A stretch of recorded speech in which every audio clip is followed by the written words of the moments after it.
Time. आज हम chemistry ninth class की चैप्टर नंबर 3 है, तो इसके हम टॉपिक डिस्कस करेंगे इलेक्ट्रोनेगेटिविटी।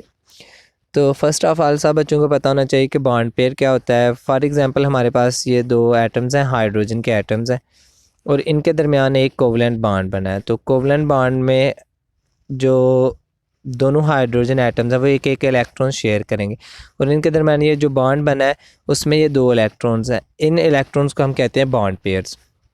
अब अगर एक एटम हाइड्रोजन हो जाए और दूसरा क्लोरीन हो जाए, तो ये क्लोरीन जो है ये इलेक्ट्रॉन जो बॉन्ड पेयर इनके दरमियान इलेक्ट्रॉन्स का एक पेयर है जो बॉन्ड बनाने में यूज़ हुआ है, उस पेयर को अपनी तरफ ज़्यादा अट्रैक्ट कर लेगा, जिसकी वजह से इसके ऊपर पार्शियल पॉजिटिव चार्ज आ जाएगा हाइड्रोजन के ऊपर, और क्लोरीन के ऊपर पार्शियल नेगेटिव चार्ज आ जाएगा।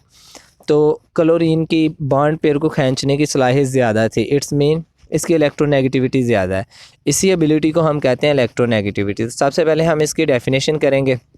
इलेक्ट्रोनेगेटिविटी जब दो एलिमेंट्स या एटम्स आपस में कोवलेंट बॉन्ड बनाते हैं। पहली कंडीशन तो ये है कि इलेक्ट्रोनेगेटिविटी हम तब देख सकते हैं जब उनके दरमियान कोवलेंट बॉन्ड हो। तो उनके दरमियान कोवलेंट बॉन्ड है, तो जब दो एलिमेंट्स आपस में कोवलेंट बॉन्ड बनाते हैं तो किसी एक एटम की बॉन्ड पेयर वाले इलेक्ट्रॉन्स को अपनी तरफ खींचने की सलाहियत को हम इलेक्ट्रोनेगेटिविटी कहते हैं।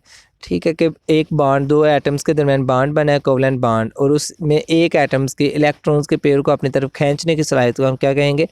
इलेक्ट्रोनेगेटिविटी। और एग्जाम्पल के तौर पर हम फ्लोरीन जो पीरियोडिक टेबल में है, फ्लोरीन है उसकी इलेक्ट्रोनेगेटिविटी सबसे ज़्यादा, और वो कितनी है? 4 है। और बाकी जितने भी एलिमेंट्स हैं उनकी इलेक्ट्रोनेगेटिविटी इससे कम है। इसके बाद हम इसका देखेंगे पीरियोडिक टेबल में रुझान के ग्रुप्स में क्या और पीरियड्स में क्या ट्रेंड है। सबसे पहले आ जाएं ग्रुप में। तो जो ग्रुप है उसमें ऊपर से नीचे की तरफ इलेक्ट्रोनेगेटिविटी कम होती है। इसकी रीज़न क्या है? एटॉमिक साइज़ बढ़ता है और जी इफेक्टिव क्या हो जाता है? कम हो जाता है। तो जी इफेक्टिव वो न्यूक्लियर चार्ज है जो वैलेंस शेल के इलेक्ट्रॉन्स के ऊपर लगता है इनर शेल इलेक्ट्रॉन्स की मौजूदगी में, तो वो कम हो जाएगा। जब ये जी इफेक्टिव कम हो जाएगा तो जो एटम्स या एलिमेंट्स हैं उनका बॉन्ड पेयर को अपनी तरफ खींचने की सलाहियत भी कम हो जाएगी, यानी कि इलेक्ट्रोनेगेटिविटी कम हो जाएगी। अगर हम पीरियड की बात करें तो पीरियड में बाएं से दाएं जाने में इलेक्ट्रोनेगेटिविटी क्या होती है? ज़्यादा होती है। इसकी रीज़न क्या है? एटॉमिक साइज़ कम होता है, जिसकी वजह से जी इफेक्टिव ज़्यादा हो जाता है, और जी इफेक्टिव ज़्यादा होने की वजह से बॉन्ड पेयर्स को खींचने की सलाहियत भी ज़्यादा हो जाती है। इस तरह पीरियड में क्या होगा?